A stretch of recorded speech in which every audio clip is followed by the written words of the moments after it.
As usual, I'll go through, give a bit of a corporate snapshot, history, an introduction to the market itself, because obviously this is a bit different to your standard gold and base metals. And then I'll focus on the project itself. From a corporate perspective, this company is actually the father of this somewhat booming SOP space that we have in Western Australia today. It's booming thanks to our founder, and today still our largest shareholder and very active investor and executive director, Mick Ruane, who in 2006 floated reward and looked at every single SOP occurrence in WA before settling on LD. In fact, held some of the other occurrences and relinquished them to make sure that he could focus on Lake Disappointment. Let's take a step back and let's have a look at the SOP market and see what that's all about.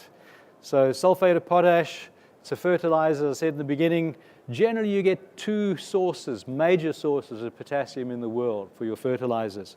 MOP, potassium chloride, and SOP, potassium sulfate.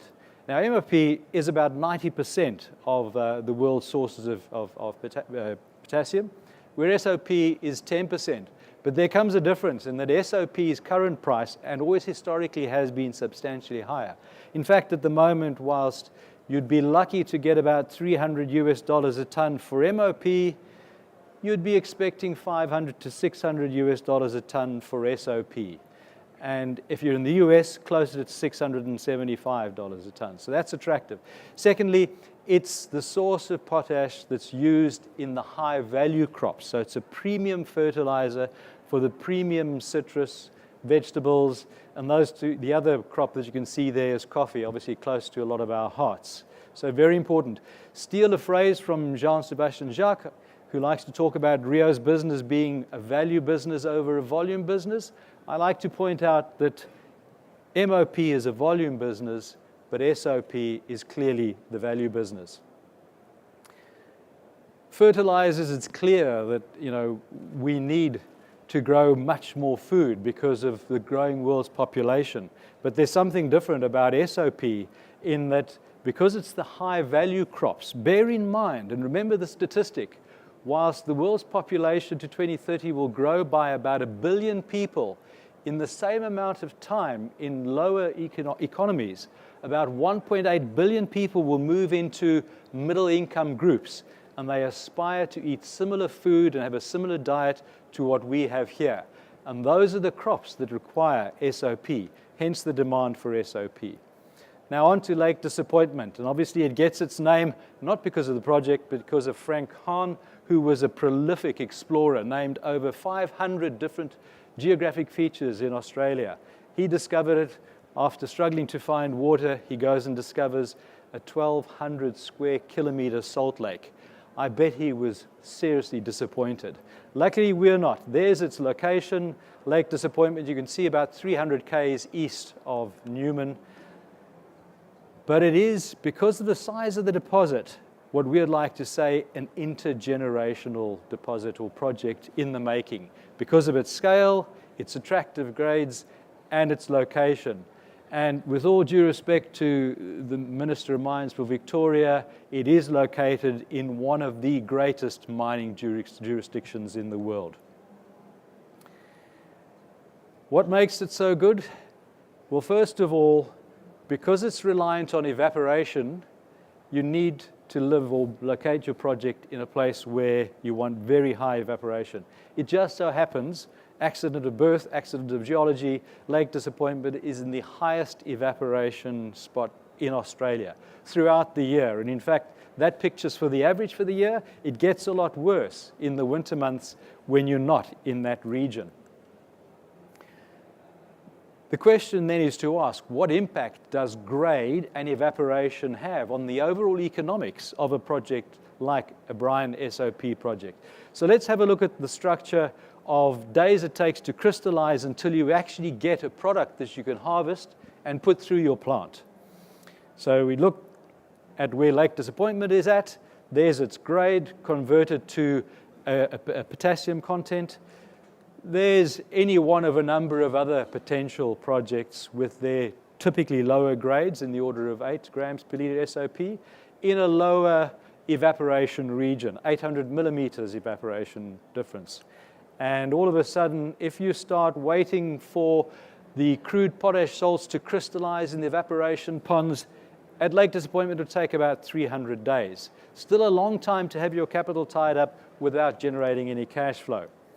On the other hand, if you are located in a cooler and you have lower grade, it's going to take you twice the time. So 600 days to get to the same point.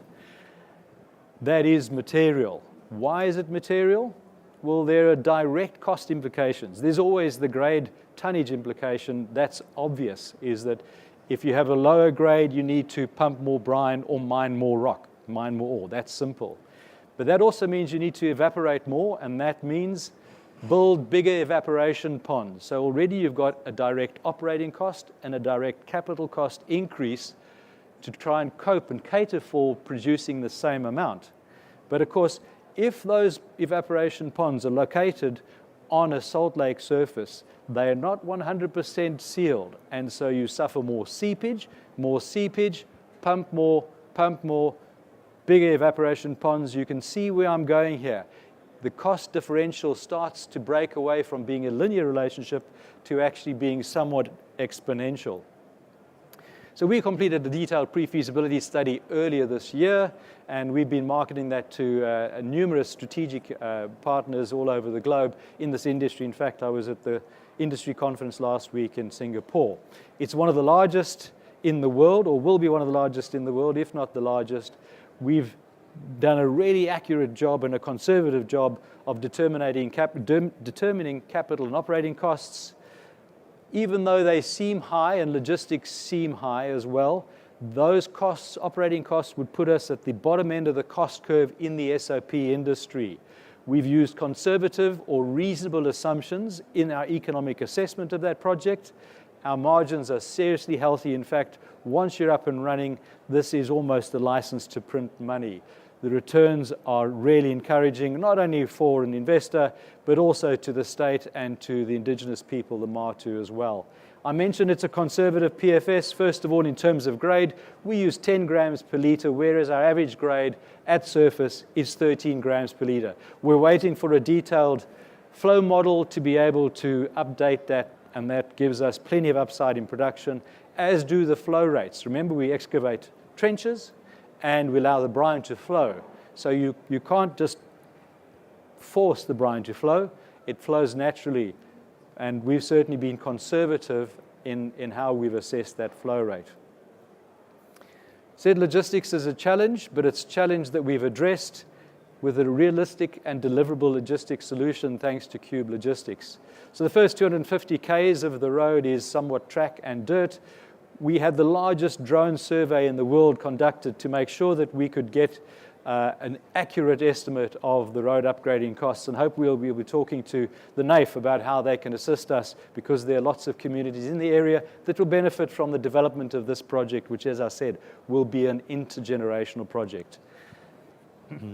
Currently, we're keeping ourselves busy post the PFS by making sure that we are getting our environmental permitting sorted. So we're very close to submitting our EIA for the public consultation process. We've got a resource drilling, infill drilling program on the way at the moment to make sure that we can convert from, as a result of the PFS, our resource to reserve. And then we've actually done a flow sheet improvement, which we're having independently assessed and adjudicated as we speak. So in conclusion, it's been my pleasure to introduce you to this really exciting project, which, as I said, is somewhat different to what you've heard earlier on this afternoon. It is a conservative PFS, but it delivers a robust and economically attractive result. But there are plenty of scope to improve those economics. And with that sort of level of production, we'll be around for a long, long time. So most definitely, this is a project that's anything but disappointing. Thanks for your time.